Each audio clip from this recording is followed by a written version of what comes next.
All right, time for Pugliese.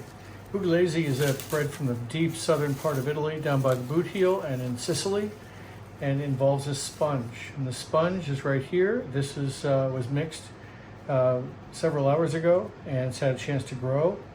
So the rest of the ingredients are right here. We got flour, bread flour, whole wheat flour, and salt. I've got all the yeast in here. I put all the yeast in the sponge so that it would have a chance to grow as quickly as possible. I'm going to put the sponge in here. This acts as a starter. So I'm just going to break it up. This bread, as written on the recipe, is referred to as the bread of the poor people. And basically it's simple bread made with coarse flour. And the idea was that at the time, the people who were rich wanted to have white flour, wanted to have white bread. Any other bread that was brown was for people who didn't have as much money. So this bread is meant to mimic that as closely as possible. So it has lots of whole wheat in it. It also has potatoes in it. So I've cooked some potatoes. We've got those right here, and they've been cooked and they've been cooled down. I'm going to mash them up a little bit, and we're going to be putting those into the bread as well.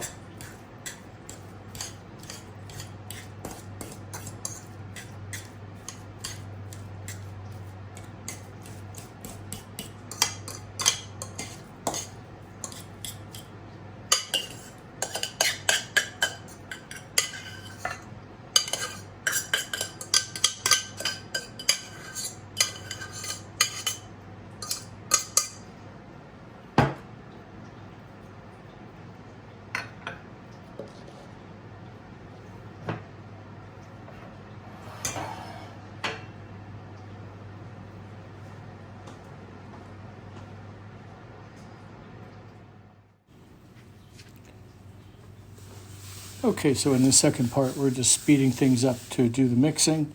I've got my potatoes in there, bread flour, whole wheat flour, salt. I've got the sponge, and make note that on the recipe, the sponge is mixed with a small amount of yeast. I decided to change the recipe slightly by putting all the yeast in the recipe in the sponge. So that way it would grow a little faster. But with the sponge in there, all the yeast is in there. And then I put in the water. We're just bringing this together, and we're going to go ahead and mix it for, several minutes till it looks smooth and elastic. This dough does get a little sticky, so keep your bench scraper nearby so that you're able to scrape up the bits that stick to the board. You can see I go back and I just give it a quick scrape, go back to kneading. Once it starts sticking again, I go ahead and use the scraper to go ahead and scrape things up again. And it will get fairly sticky, especially with the potatoes in there. The potatoes originally were used as a filler in this bread to keep the bread inexpensive. We use them today partly because they taste good, but also they have good moisture, so that extra starch is really nice in this bread. But it also makes mixing a little bit more of a challenge because the bread is a little stickier with those potatoes in there. So as this comes together, I'll set this to rest. You can see how it's getting really sticky now. So scrape it on up. The gluten is forming. Go to a little slap and fold just to try to get that gluten to form, get good gluten development. But I'm going to set it aside to rest for 30 minutes. It's going to need 30 minutes of fermentation. Then we're going to fold it once. Then we're going to go 30 more minutes of fermentation. So we're talking about a total of 60 minutes in the first rise, or the first bulk fermentation. So we'll come back when that first fermentation has ended.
Okay, 30 minutes has passed.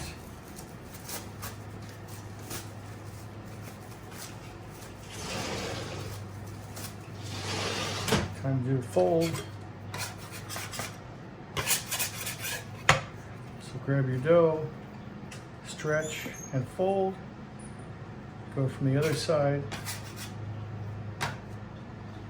Stretch and fold.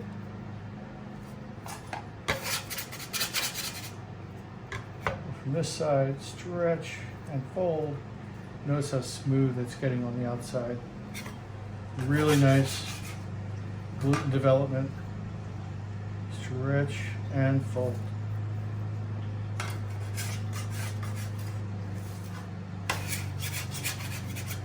Okay, this is going to go for another 30 minutes. And then we're going to be ready to go, ready to shape. So I'm going to put a little flour on it this time to make sure this plastic doesn't stick too bad.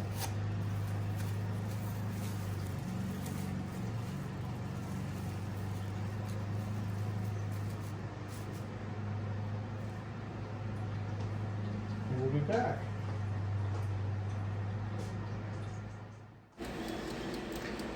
Okay, so we're all done proofing.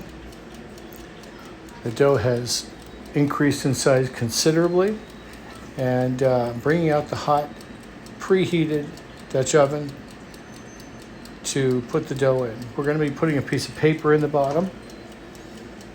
Now mind you, this Dutch oven is 450 degrees. It's the same temperature as the oven, so it's really hot. So be careful with how you're working with it. I put paper in the bottom, and I'm sprinkling a little bit of flour in the bottom just to make sure that the dough has a chance to move and has a chance to grow. Now, in this closed environment with a lid on it, it's going to have a chance to expand to its maximum. So I'm going to do one big score line on this dough. So first we turn out the dough. Remember, it was in the bowl upside down. So I'll put that in there. And I was taking the serrated steak knife and making a fairly deep single cut across the loaf.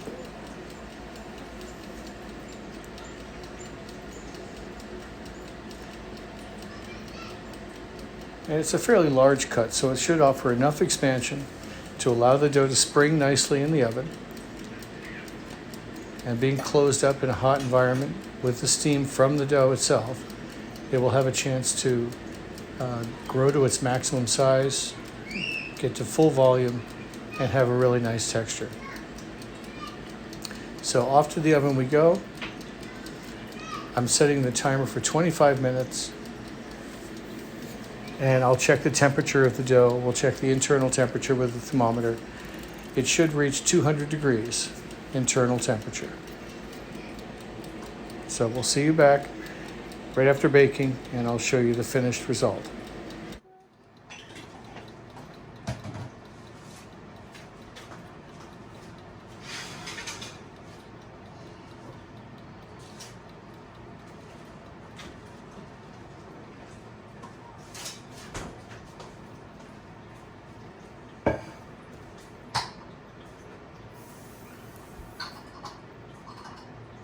Okay, here's the result.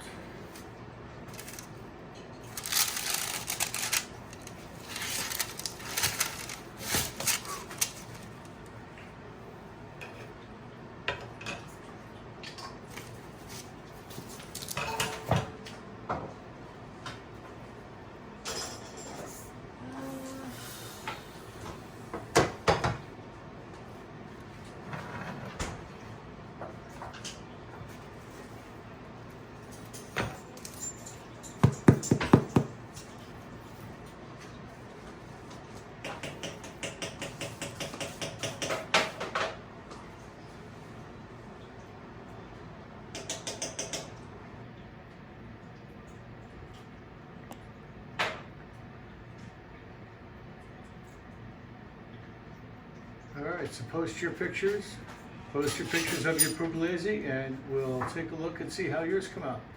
This one came out with good color. It's large and fluffy. It's got good volume. So, looking forward to seeing yours.